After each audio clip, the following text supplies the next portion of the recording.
Hello, hello. This is Table 5, and I'm Lindsay Luttrell. Thank you for tuning in for another episode. I'm starting this one off with a little housekeeping because I have a very exciting giveaway coming up. So be sure you are following along at Table 5 Pod on Instagram so you don't miss it. It's so exciting. As always, I wanted to start this podcast with a restaurant rec. And I mean, listen, I could do a whole series on where to eat in Mexico City, but because I just got back and had one of the best meals of my life, I'm giving this rec to, drum roll please, Maximo Bistro in Roma Norte. The restaurant itself is stunning. When you walk in, you pass by a pristine open kitchen. Well, it has glass, but you're seeing through is what I mean by open, which I love. I could stand there all night watching the flow of a busy kitchen. Like I don't know, for me, something about that is just so satisfying. Probably because if I'm ever cooking in my kitchen, it's a total disaster zone. So I have an appreciation for a well-run kitchen. The service was a 100, A plus, gold star. Our server was incredible. The drinks were delicious and the wine was exactly what we asked for. I feel like I say this on here a lot, which I'm not sure what that says about me, but wine is key for me. So to have the Somm know what to recommend based on our preferences and it be spot on was just cherry on top. But the food, it is incredible. It may seem odd to some to hear that, like, I would be recommending a Caesar salad so hardcore, but to say you must order the Caesar salad, like you must order the Caesar salad. And if you like French onion soup, you will love their dish of onions, like slow cooked onions in whey. And they come like au gratin style with bubbling cheese. And I'm telling you, my life was forever changed.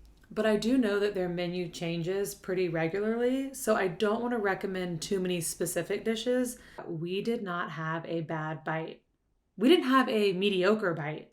I could go on, but I'm too excited to get to my next guest. But I will have a post on Table 5's Instagram of our experience at Maximo Bistro. So be on the lookout for that soon. The moment is here. I'm so excited. I am so excited about my next guest. I honestly still can't believe it. This is a pinch me moment brought to you by direct messaging on Instagram.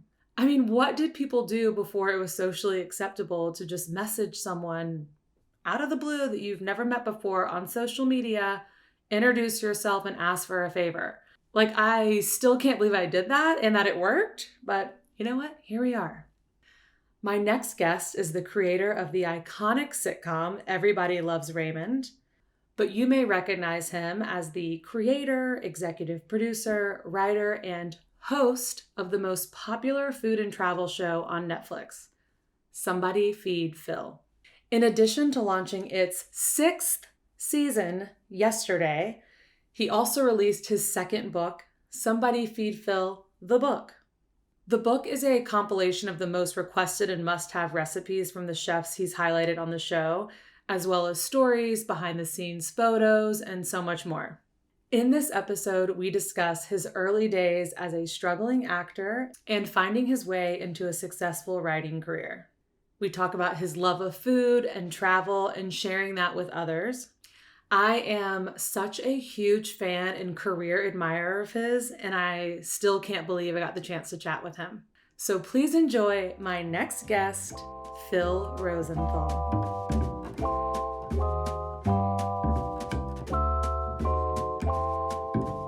Hi, how are you? Nice to see you. I want to make sure that I'm doing everything right. This is the one I need my headphones and my microphone, right?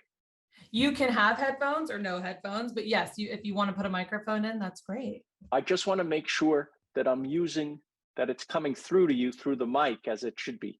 Oh, yeah. I mean, you sound great. Okay. How's that? Is that good? Great. Yeah. And you can hear me good. Very good. Awesome. Hi, Lindsay. Hi, how are you? Very good. Good. I am just so honored that you are coming on my podcast. Thank you, dear. Who knew that I could just slide into someone's DMs and they would respond? I feel like typically my guests I've either worked with or I know them. And I just am such a fan of yours that when I Thank messaged you. you, I was just honored that you would say yes. Well, you were so sweet that how could I say no? Where are you? What town are you in now? So I live in Santa Monica in Los Angeles. Oh, very close. And this is your kitchen I'm seeing? This is my kitchen. It's very yes. clean. Yes, I keep a clean house. Good. It's too small to have clutter. Yes. And you're in Los Angeles, right? I am. I'm in Hancock Park. Oh, I love Hancock Park. That's great. Very East Coast. So Yes. that's why I'm here, because I'm from the East Coast and just felt, if I'm going to live here. Yeah. And now it's been more than half my life has been here. Oh yes. my gosh. Yes. So that is my thing. So obviously I love to start at the beginning. Obviously people know you from being the creator and just extraordinaire of the sitcom Everybody Loves Raymond, which is incredible. And then now you have Emmy nominated and James Beard nominated. Am I right? For somebody. We won that. We actually won the James Beard for I'll Have What Phil's Having, which was the PBS precursor to this. So amazing. we actually won that. We've won a bunch of stuff now. Yes. You're a big deal, Phil. Well, could you tell my wife? Exactly. No, so I am thrilled to have you on and I want to get into all of that. But first, whatever you want. I want to start from the beginning. So how did you get to LA? Because your parents from Germany, correct? That's right. And you were raised in New York? Yeah. I don't know. I guess they're very funny, as you can tell if you ever see the show. Yes, I have. And they're amazingly funny considering where they came from. Yes. Nazi Germany. And so humor was just the currency of our home. If we weren't yelling, we were laughing. I love and that. all I wanted to do as a little kid was try to make them laugh. And then I found that if I could imitate the funny guys on TV, like I'm talking about reruns of The Honeymooners and anybody funny on Ed Sullivan or Johnny Carson or these sitcoms or stuff, if I could imitate them or try to be funny, then I could maybe stay up later. Right? Right. And win their favor. And in school, the only legal way to do that without being thrown out of class was to be in the school play. And so at a very early age, I was in the school play. And in junior high and high school and college even, I was a very big star. And I believe it. And then I graduated and moved into New York City. And you know that New York City never heard that I was a very big star in high school and college? The nerve. I was shocked at them. And so I struggled for years. So you went to New York to be an actor? A comedic actor. I didn't have the stomach for stand-up. Tried it once, I think, when I was 19. And I think my clothes are still wet from the sweat of that evening. I can only imagine. I mean, it was, I have nothing but the utmost respect for anyone who does that. Oh, because you're not even a singer. You don't have a song to hide behind. This is just you and your brain. And that's it. Well, forget it. Yeah. However, I loved making a character or being funny that way. So I would say a character actor was what I was going for, right? Well, the other thing I didn't have the stomach for was auditioning. Oh. Especially just trying to get an agent is devastating. Do you act at all or have you? I don't. I mean, I don't. As a child, I think that was my idea. I was in a play when I was 7 and I'm like, I'm the next Julia Roberts. That's right. And, if I met you for longer than 2 minutes, you heard I was moving to Los Angeles. That's right. But then I went to college for like audio and video production and I moved to LA right after college. So almost 15 years. And where were you from? I'm from the South, right below Alabama on the Gulf Coast of Florida. It's called Destin. Whoa. Yeah. Great. Yeah. So I never came out here to be an actor. I think when as a kid, I was like, I'm a star. I'm a twin. So I was probably just starving for attention. I was too. I was starving for attention because, when I was 5 years old and I was the big star in my house, my Yes. parents suddenly brought home this thing from the hospital who was now replacing me, They Richard. do that sometimes. Yeah, well, I couldn't understand what did I do? I thought my Right. ratings were good. Why was I being replaced? Oh my gosh, hilarious. So I was completely jealous. And it probably started me off on that quest Yeah. for some more attention.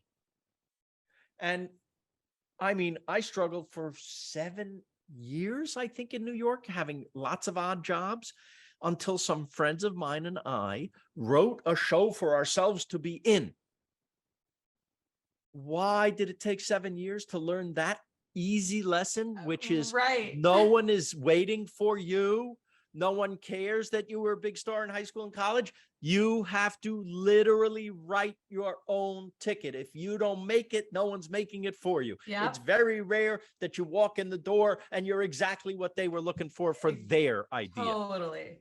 So if anyone's listening, this is the secret.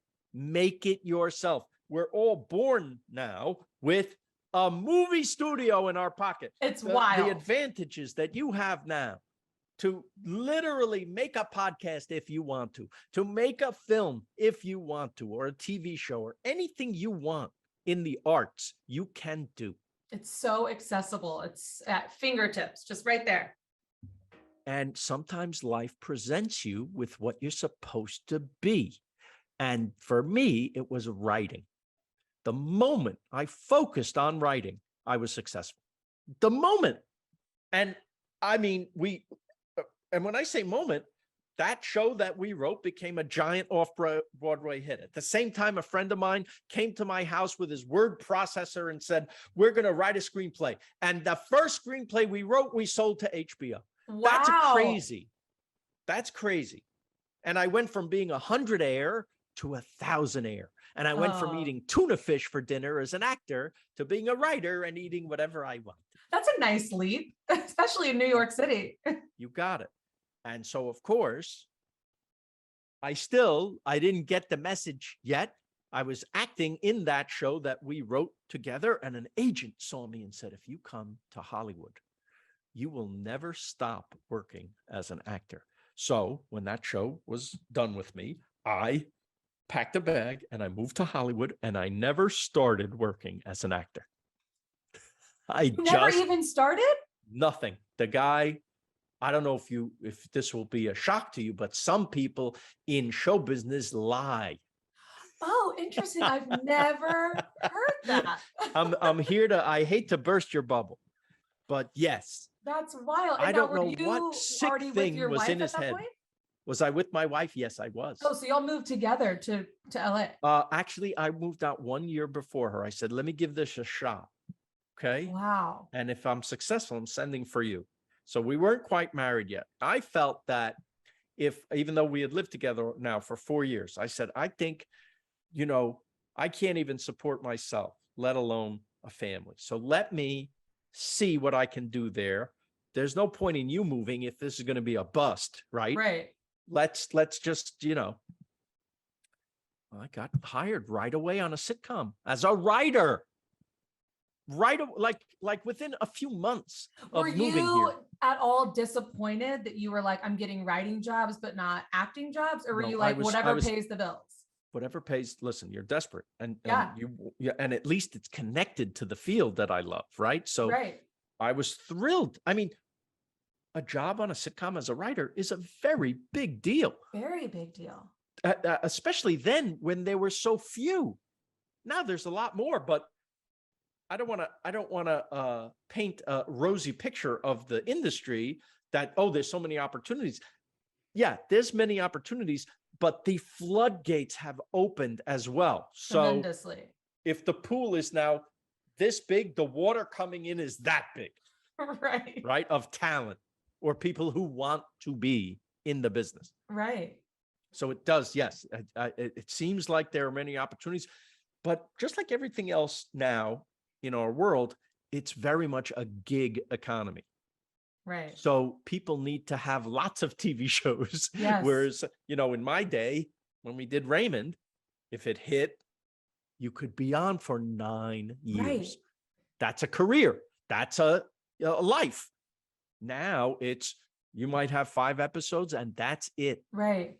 You I can't know. live on that. I remember when I was moving out here, my dad was like, well, you got to get a job before we move. And I'm like, well, that's not how it works. And he's like, yeah, that's what happens. You graduate college, someone hires you, they tell you the benefits. And I'm like, oh, Yeah. no. I don't have benefits. I won't have any of that. I'll have like a day rate. And he's like, what are you talking about? That's and right. he could not, still to this day, even Can't with my fathom it. success, he cannot fathom that I've gone from a show to a show, that I'm freelance, that I pay for my own insurance, all that stuff. He's like, I don't understand. I'm like, I know, just let me go through the process. The gig economy, it's affected everything. And I think that, not to get on a soapbox, but the problem with the whole world are these short-term goals. Yes. The whole world thinks now short-term. Get it now, screw later. Right. And when you think that way, guess what? There is no later. Right. What if we planned for the future? What Right. if, I have children, hopefully have grandchildren. I would like the world to be nice for them. Right. My friend Larry Gelbart was a great sitcom writer, older gentleman, did MASH, wrote Tootsie, just one of the greatest of the greats. And Norman Lear.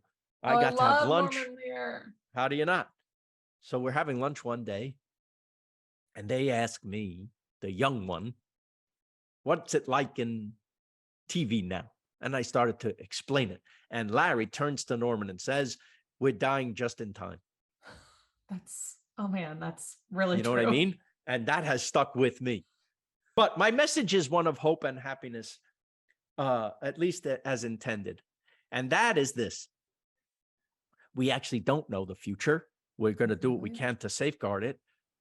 But for you yourself personally, you'll never be as young as you are right now. Oh. Meaning, not everything may work as well as it does right now. So travel. Yes. Travel. Have experiences in your life that you can now when you are able to do it. Right. Do it. Don't wait. You had said something before about, it just always stuck with me and I loved it because I feel the same way. You said something like, I feel like the world would be a better place if more people experienced a little more of someone else's experience. Yes. And that's what I always say. I'm like, you don't know what you don't know. So go get it. Like, go try it, learn it, travel there, taste it, do whatever it is so that you can at least open up your thought process and the way you view the world a little different. If you stay in a bubble, you're going to live in that bubble. It's the greatest education you can possibly have because it certainly doesn't feel like school in any way. Right. It feels like my show. That's what travel feels like. Yes. Okay. But it's better than my show because it's you in the show. Right. Exactly. I mean, your show's really good. It's only good up to a point. What I tell people, and I've actually said this on the show, stop watching this and go. In the preface of my book now, stop reading this, put the book down and call and make reservations right now. Do it. And of course, the show you're talking about is Somebody Feed Phil on Netflix. Yes. And I'm getting there, I promise. But I do want to ask you, when you first were out here and then you're in the writer's room and you're on these sitcoms, how did you get Everybody Loves Raymond going? So I worked on sitcoms that you never heard of for about 5 years.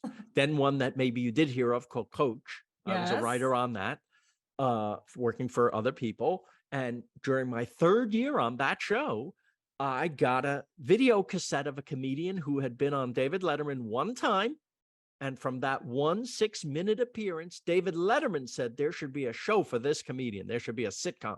Let's interview potential writers to create a show for this guy. So I was one of a dozen people that he met with, that they met with. And I don't know. I don't even think I was his first choice, but I got lucky, I guess. So you didn't know Ray Romano before? Not at all. Oh, okay. So I've just always thought y'all were like just thick as thieves and best of friends. You are now, Well, I think. absolutely, he's one of my best friends. But uh, at the time, the only thing we had in common was that we were both born in Queens, in New York. Wow. But listen, Donald Trump was born in Queens. I don't have much in common with him either. That's But true. but he Ray, I loved immediately. For every story he had about his crazy Italian family, I had one about my fakakta Jewish family. And Right. and I always say Jews and Italians not so different. Right. Problems are solved with food, and your mother never leaves you alone. Right. And by the way, I could say that, I think safely say that about every culture on the earth. I was gonna say it's pretty dead on for the South too. Of course. But I learned in writing just the pilot of the show that the more specific I got about my experience, the more universal the show became, Sure. because we all relate to each other's specifics. I love that. Yeah. And then you were on that for 9 9 seasons, right? years. And Oh, it never occurred to me that I should be acting in the show, I was so happy to be driving this car. right. If you're the showrunner of a show, you get to have a lot of creative input into Yeah. something that you truly care about. And I was never going to leave that show because I was literally writing about my family. When would I have that outlet again? Right. And So it when was you were during Raymond that I convinced Ray, who did not want to go anywhere outside of his very tiny universe of where he lived and maybe the Jersey Shore. And when I convinced him to go to Italy for the first time in his life, he didn't even want to get on a plane. I thought he was But Italian. I know, I talk to know. his therapist. And he took a couple of years, 3 years maybe, to get him on the plane to go and do this episode that I wrote about his attitude. Going over there with that attitude, I'm not really interested in other places. And coming back as with my attitude, someone who loves to travel, someone Right. who loves Italy, especially, and the food in Italy and the people and the gorgeous scenery and everything about it. Well, don't you know that during the filming of that episode, I saw a transformation in my friend Ray. He got it. He got woke during What the was thing. it? Was he like eating something? Was he Yes. seeing he was Yes, eating something? exactly. It's almost, I don't know if you've seen that episode, I don't but it is know. the genesis of everything for me after that. To see his face light up from a slice of pizza or from a taste of gelato and then suddenly notice the beauty all around him. Mm-hmm. That's what travel does. And I've learned that if you can open a mouth, you can open a mind, Right. right? Because it's a very good portal for change. I love that. You taste something delicious, it gets your attention. Right. It's pure pleasure. And if it's something you never tried before, a bowl of khao soi in Chiang Mai, Thailand, you're suddenly very interested in that culture, Right. right? Why? Because you fell in love. That's why. So you were watching Ray finally out of his comfort zone, Get it. traveling and eating food and realizing like there's so much more. And this is why it's so important. And, I would say to you, you probably do what you do because you enjoy turning people on to stuff you like. I love it. When There's someone no, calls me and asks me for a restaurant recommendation, yes, it's a better compliment than someone saying you have that's right. pretty hair or like I like your You got it. outfit. You got it. And Yeah. I don't even get the pretty hair comments. So Yeah, So but I that's always all I see have on your is Instagram, people are constantly tagging you and things, being like, "Thanks, Phil," because they're like having the taco from like an episode you did, or they finally found that hole in the wall in like Boston that you went to. Like people are always tagging you and stuff like that. do you know that that's one of the great joys of my life? I That someone bet. had a vacation and they trusted us enough to go where we went and have what we had and that they enjoyed it. It's so cool. That I could die happy, I right? love that. So when you were on Everybody Loves Raymond, were Yeah. you already dreaming up this No. like second career in the culinary No, space? it just was in the back of my mind. Listen, that show we did halfway through Raymond, right? Like season 5, and we still had another 4 years to go.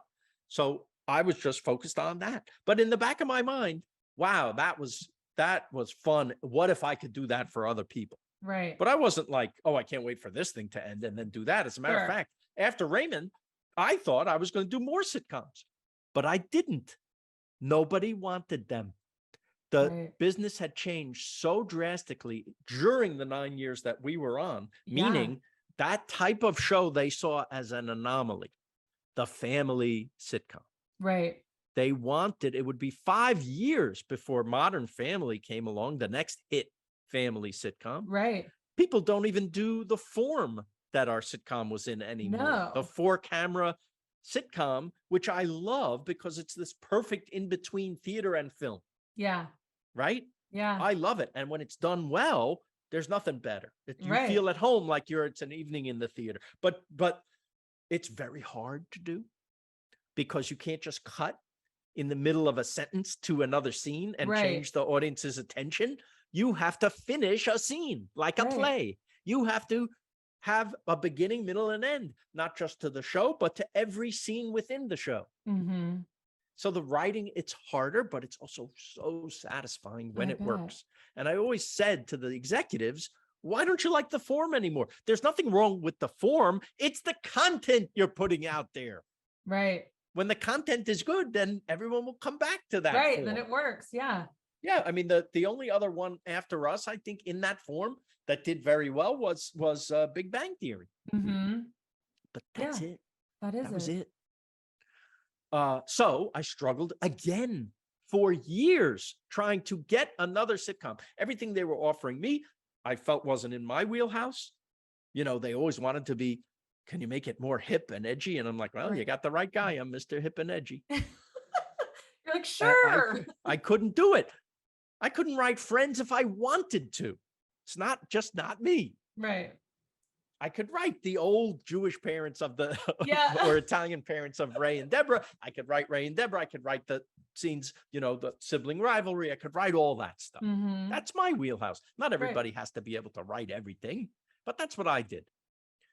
And then I thought, if I'm banging my head against this show business wall trying to get a show again, why don't I try a show that I would love to do? What about a food and travel show? And when I walked into my agent's office and said, you know what, instead of trying to write sitcoms that make a lot of money, what if I do a food and travel show? Well, they looked at me as if I pooped on their desk. They're like, why are you saying this? Stop saying these words. You've obviously, you're depressed and out of your mind, and you should go lie down and then write a sitcom again. Right. And I just wouldn't give up. And you want to know how many years it took me to get the food and travel show? I do. How many? 10. Wait, 10 years after everybody from the Loves idea. Raymond? Yeah. Raymond ended in 2005. And the PBS version of the show started in 2015. Wow. Yes. But and you here's were how I constantly sold. working towards it that whole time? I would say off and on, yes. I did a movie between that. I wrote a book during that time, but that was it creatively. Wow. The movie was about Raymond, by the way, and it kind of also bridged the making of the sitcom to me being in something on camera. I'm in that documentary called Exporting Raymond. Oh, cool. It's about the Russians calling me after Raymond was over and asking if I would turn my sitcom into Everybody Loves Kostya. And I said, I'll do it if I can film the whole process. And it took a while for the government to approve it, but they did. And that movie is, I have to say, pretty funny because of how much I suffer during that process. Oh, that's incredible. It's available on iTunes, Amazon, and other places to see. And you wrote a memoir, right? You wrote a book. I did. It's called You're Lucky, You're Funny, How Life Becomes a Sitcom. Yes. And it's about my life to that point. And now the book, the companion book of Somebody Feed Phil, is not just, I guess, some memoir from making this show, but the best part, I think, is that there's 60 recipes in that book I from the know. best chefs in the world. I can't wait to get my It's hands probably on the that. best cookbook. I can't imagine a better cookbook. And that part has nothing to do with me. These are requests from people who've seen the show and said, could I have that pork chop recipe? And yeah, it's in there. Right. Oh, that's amazing. Yeah. That's amazing. Yeah. So when you went on to go do your new travel and food show, like the Yeah. PBS version, and then you finally, Yes. now you're on Netflix, Yes. 6 seasons, Yes. 6 is about to come out. Did you ever struggle with any version of like, who am I to like jump into the culinary space? Or were you like, who am I not? Like, why wouldn't I? Was there I any had like to, weird imposter syndrome with that's it. that? By the way, that is a great question. Thank you. I of course had those issues, but here's how I sold the show. I said to PBS that when I walked in that door, and then Netflix later, I said one line: I'm exactly like Anthony Bourdain if he was afraid of everything. That's amazing. So now you know where I'm coming from, and you either Sure. want that show or you don't. Right. But you know exactly what that show is going to be. Somebody who's like Bourdain, but maybe has a humorous twist on it, is not an Yes. expert, is more of a tourist. I am decidedly and even proudly a tourist. I don't know half of what Mr. Bourdain or any chef knows. I'm a fan. And it's obvious that I'm a fan. I'm an enthusiast. Yes. You know, and I think that chefs like me because I love them. Right? You won't find a bigger fan of what they do. Right. I mean, I'm so crazy in love with this art form that I invest in restaurants. I know. I was going to ask you. I mean, people say the quickest way to like set money on fire is to invest in restaurants. And you are such a pro restaurant. You invest in Yes. restaurants. I know you've Yes. worked with Nancy Silverton, who I Yes. love. Yes. And I just love that about you because Thank I'm you. the same. I feel the same as you. I'm a food enthusiast. I work in TV, but I have this passion project. Your passion project is a little more grander than mine, but I get it and I love it. And I want to go to restaurants all the time. I love the experience. I also think chefs are like incredible, and it's an art form. The celebration of the art form, yes. Yes. So are you I'm not a cook. I'm a restaurant goer. Or do Me you too. cook? Not at all. Okay. I inherited that from my parents because they were great people, but great cooks. Yeah. And I used to save up when I had no money and was eating tuna fish for dinner. Once a year, I would save up $100. This is in the 80s. $100. Wow. Yeah. To go to one of the great 4-star restaurants in New York on my birthday. Oh, and I what would a go nice with, little treat.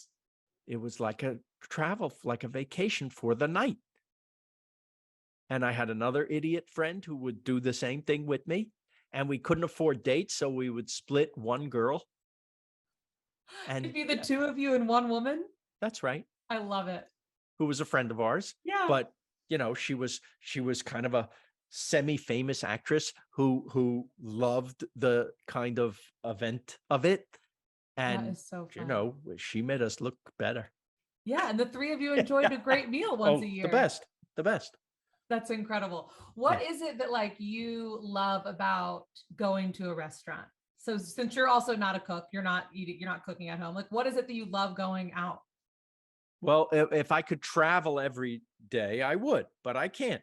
So when you go to a restaurant, when it's well done, and I'm counting the atmosphere, the people you're with, the cuisine, the drinks, all of it, it all contributes to a vacation for the evening.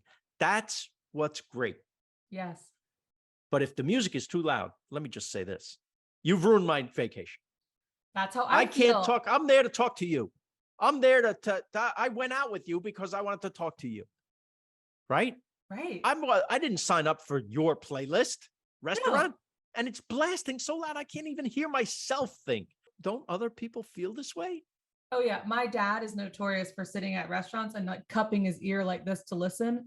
And mom's always like, move your hand. He's like, I can't hear anything. And he's just like trying to hear the conversation. You have to understand it gets harder as you get older, and you Yeah. want to be there. You want to celebrate and have the great time. But you know what I do now? I'll sit down and I'll say, I have trouble hearing. Would you mind turning it? And I go early. I don't want to ruin their buzz for the night. Sure. By the way, I'll tell you the dirty secret. Now that I'm involved in restaurants, I love it. I learned this. Inside scoop. Why do you think the music is so loud in the restaurant? So Not every restaurant, but some restaurants. I have two theories. One, so you're not hearing everything at the table next to you, but Nope. I really think it's because of kitchen noise. Nope. Do tell, Phil. You want to guess one more thing? Ooh, okay. Okay, if it's not your table and it's not kitchen noise, I don't know. It's a terrible reason to me because it's Okay. antithetical to why I think we go. They want you out faster. No. They make it loud so that you don't sit and talk, so that you eat and go, and so they can turn the table over because the restaurant margins are so thin. They need every single check from every single person that might come through that door. If there's no financial benefit to you sitting a long time in that restaurant, even though we Wow. think and we want to be going to a place that is welcoming and letting us enjoy life in their space. You know, like in Paris, you could sit with a cup of coffee Yeah. on the corner forever and spend your afternoon. This is what I'm doing today. I'm sitting at the cafe and watching Paris go by, right? This does not exist here. I was going to say, I noticed I was just in Italy for 18 days over the summer. I left a piece of my heart in Florence. The best. But I was like shocked that if you have a reservation at 6, you can sit there till they close. They're not turning tables. It was that exact mentality where I was just, my boyfriend and I were like, what is happening? Yes, this is the greatest place in the world. Yes. Right? And it wasn't blasting the music. They don't have to. The music is Italy. Yeah. And the people you're with and the time you'll never forget. All of that, by the way, all those things, what you're hearing, what you're feeling, what the air smells like, it all, I think, literally affects the taste of the food. 100%. You ever have a bottle of wine? Let's say you were in Italy with your boyfriend and you had the greatest wine you ever had. You said, we got to buy that bottle. Then you take it home. Oh, yeah. How is it? Great. Is it the best wine you ever had in your life? No. You know why? Because you had it there. I had that literally affected experience. the taste. Yes, of course. Me too. And my boyfriend laughs. He's like, I'll take a sip. And he'll be like, what? And I'm like, nothing. He's like, let me guess. You don't love it anymore. And I'm like, I don't love it anymore. No, I don't. And we spent $200. Yeah. That's so funny. I feel the same way. Way you feel about music is how I feel about lighting in a restaurant. When the light is too cafeteria, too bright, I'm like, you don't want to sit there. No, I'm not in 6th grade. I'm like at dinner having a glass of wine. Why is there recessed lighting, spotlighting down onto my face? All of this affects the flavor of the food. Yes. I hear you, Phil. It doesn't stop me from going. I still go. But if it's so loud that I have a bad time, I'm not going back. I don't care if the food is good. Yeah, you're flagging that. I go to be with you. Yeah. So, okay. Question. 365 days a year. 3 meals a day. How many do you think you have at a restaurant? 2 out of 3. Wow. A day. For the most part, yes, there are times when I have to fend for myself at home and make a hot dog. And I do enjoy that. But more often than not, I'm either going to a restaurant or ordering in from a restaurant. And COVID, the golden age of takeout and delivery, right? Right. The golden age. I'm so proud of all the restaurants that pivoted and took their main business, right? Right. And made that, made their side business their main business, right? Right? The takeout and delivery. And some of it was absolutely beautiful and perfect. So I mean, I'm such a fan that that's what I do. And my wife, thank God, and my kids, when they come over, they all love it too. Yeah.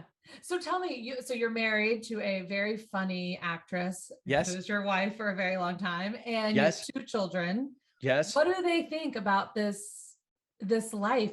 I mean, you had this career pivot ish, and what yes. do they think about it? Now you're like, somebody feed Phil everywhere y'all go. They get a kick out of it. They can't believe it because I'm just stupid dad to them.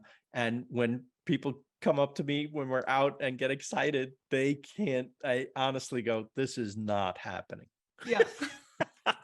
Because and what's sweet is it came to me, later in life. I'm not Justin Bieber, 19 years old. Right. You know, this is now crazy that at my old age that people uh come up to me and get excited is the sweetest thing ever. And the book tour that I'm going to do is my thank you Yeah. to everybody who watches and that I haven't met yet.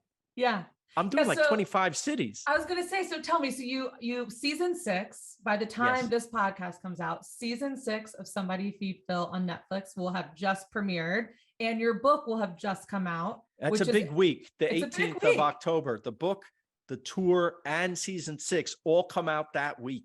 It's incredible. And this book, I'm so excited about. I can't wait to get my hands on it because, like you're saying, it is a cookbook, but they're not your recipes. They're all No, the recipes that are requested from the yes, show, Somebody that's Feed right. Phil, which That's right. people are obviously obsessed with because you're going into season 6.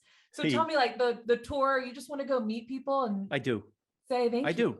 It'll be an evening, where there's it's a moderated conversation with like here in LA.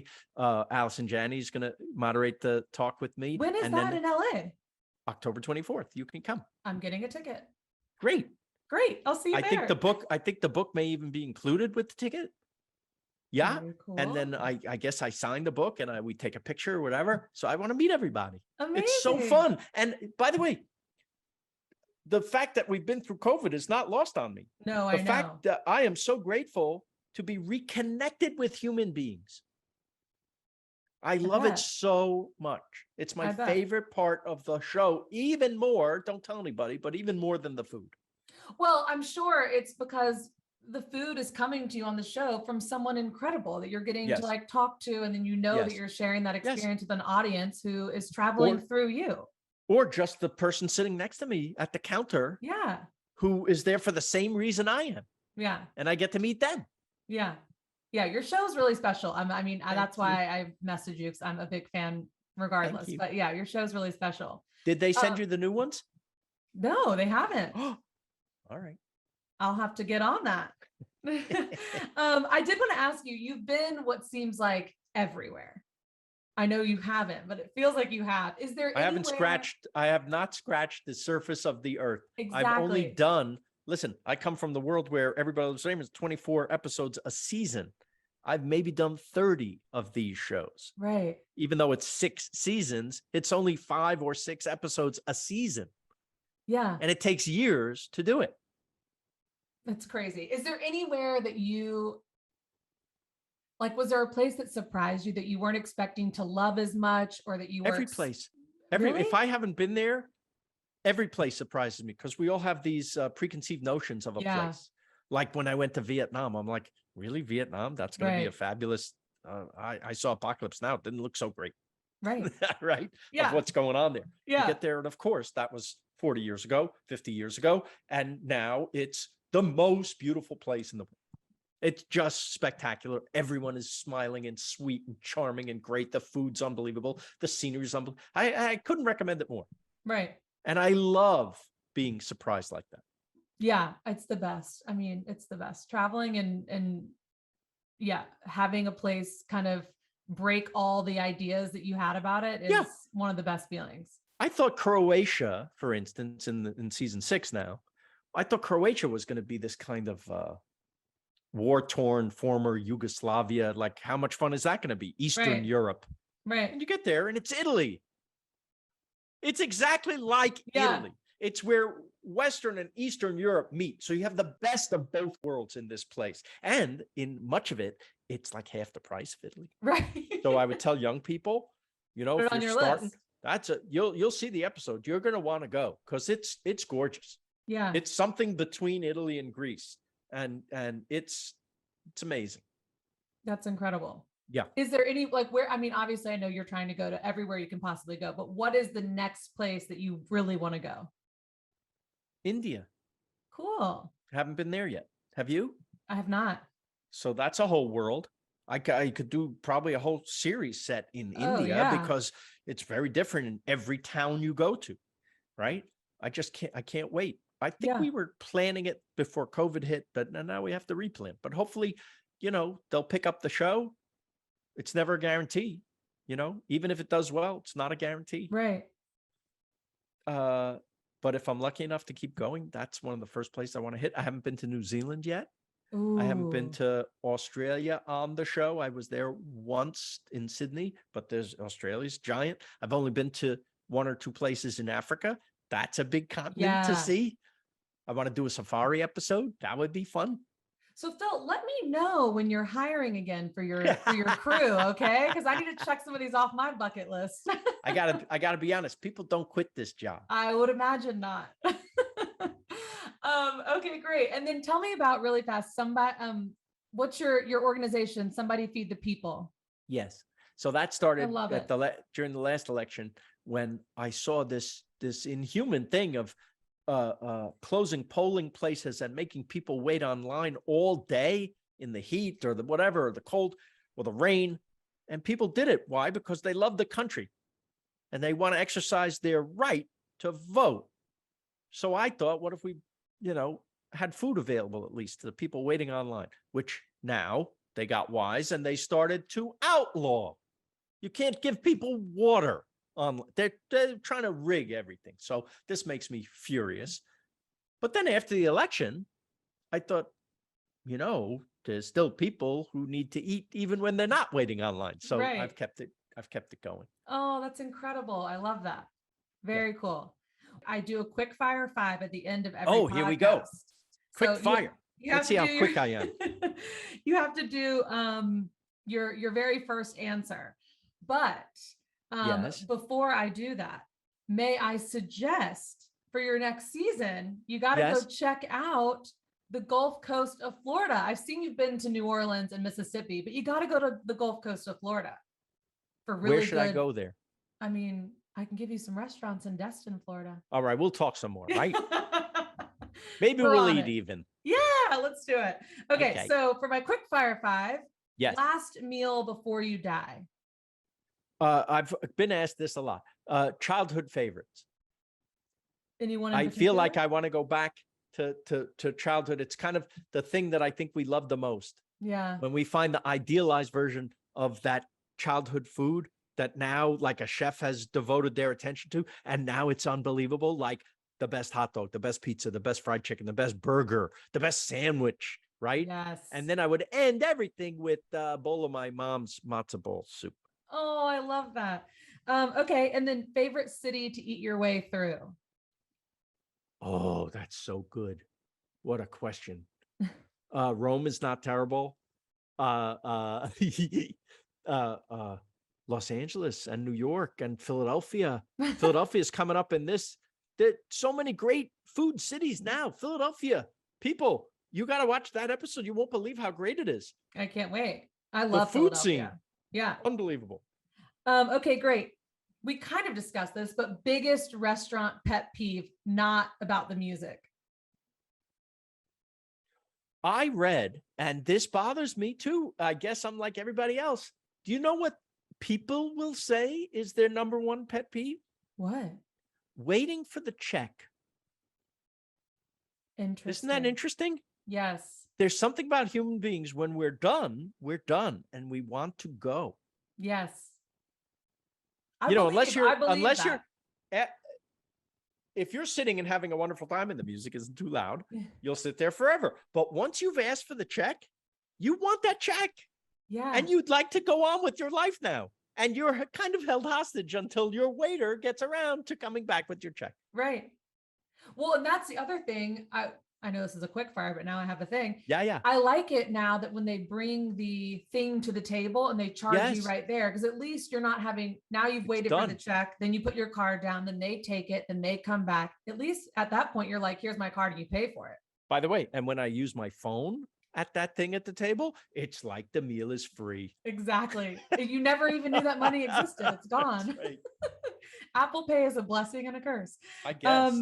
Okay. And then tell me, what's your favorite drink? Cocktail, wine, non-alcoholic, just rocks? Tequila rocks? Tequila straight. Nice. I learned that a few years ago. Used to be a Scotch guy, and then I kind of transitioned into being a tequila guy. When it's neat, just by itself, and you're just sipping it, I'm not a shots person. I'm not 20 anymore. Right. I want to sit with the drink, and my number of drinks in an evening, and it's not every night, but the number is usually 1. Just enough to, first of all, I'm doing it for the taste, for the flavor. Right. Yeah. And second, maybe, I feel a little more relaxed. That's it. Sure. I think feeling drunk is a horrible feeling. Yeah. That out of I don't like that control. feeling at all. Yeah. I agree with that. Okay. And then number 5, do you have any tattoos? No. No. First of all, in the not that I'm very religious, I'm not religious at all, but Jewish people not allowed by law to get a tattoo, by Jewish law, not by Right. law. But you can't desecrate your body with that kind of thing.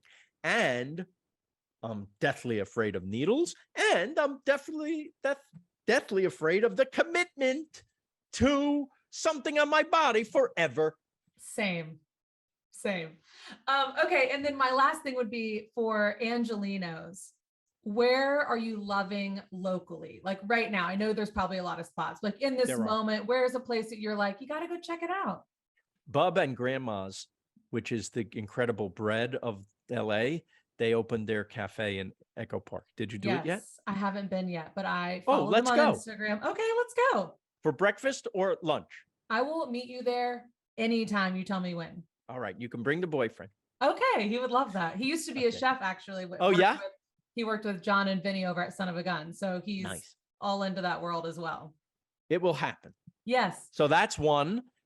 I like so many. I mean, I just love everything. How about the way pizza has exploded in Los Angeles? There's so many. You have probably some great ones in Santa Monica that I don't know. Do you know Prime?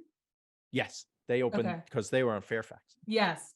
I don't ever know where to get pizza, which is actually very funny. So we order from John and Vinny's a lot. My boyfriend really likes Pisana. The best. The best. Yeah, I never There's really no better. Also, pizza. You got to check out Chris Bianco from Phoenix, opened downtown. I'd meet you there too. That's crazy. Wait, has that opened yet? Oh yeah. Lunch and dinner. Oh, I want to go to that too. At lunch, he does New York style pizzas, and at dinner, he does his famous Phoenix style pizzas. He kind of revolutionized pizza in America. In fact, the New York Times, when Pizzeria Bianco opened in Phoenix, the New York Times said, this was 25 years ago, the best pizza in the United States is in Phoenix. Wow. Yeah. That's incredible. And now LA is as good a pizza town as anywhere on earth. Yeah. Because people like him. Good pizza here. Have you been to Pizzeria Say? Oh yeah, that's great. Oh, that's good. Yeah. Yeah. You got to go just sit that little bar and have it. It's so good. Japanese style. Yes. I mean, we have everything. Yeah. That's why I live in LA, because the whole world is here. Yeah, it's very true. I could pick your brain on so much more. So I'm just like, let's go. Thank you so much for coming on Table 5. I'm going to make sure everyone knows where to follow you, about your book tour, the book, season 6. So everyone will be abreast to how to keep up with Phil, but I appreciate you so much. And this has been a true honor of mine to have you on Table 5. It's an honor to meet you. And I was serious about eating. You will know how to reach me now, and we'll do it. I can't wait. That will be a dream come true. This has been incredible. Thank you, Lindsay. Thank you. You take care. All right. Bye. Bye.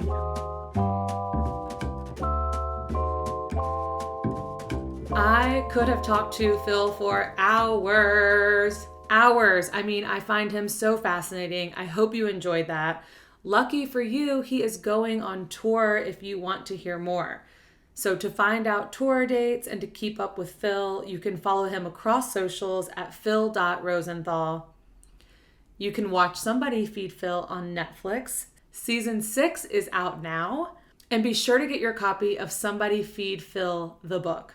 Also out now. We didn't get a chance to talk about it, but Phil has a podcast as well called Naked Lunch, so be sure to give it a listen. Thank you for listening to Table 5. If you like what you're hearing, make sure to rate and review us on Spotify, Apple, or wherever you listen. And in case I haven't said it enough, you can keep up with Table 5 across social media at Table 5 Pod. Thanks for listening, y'all.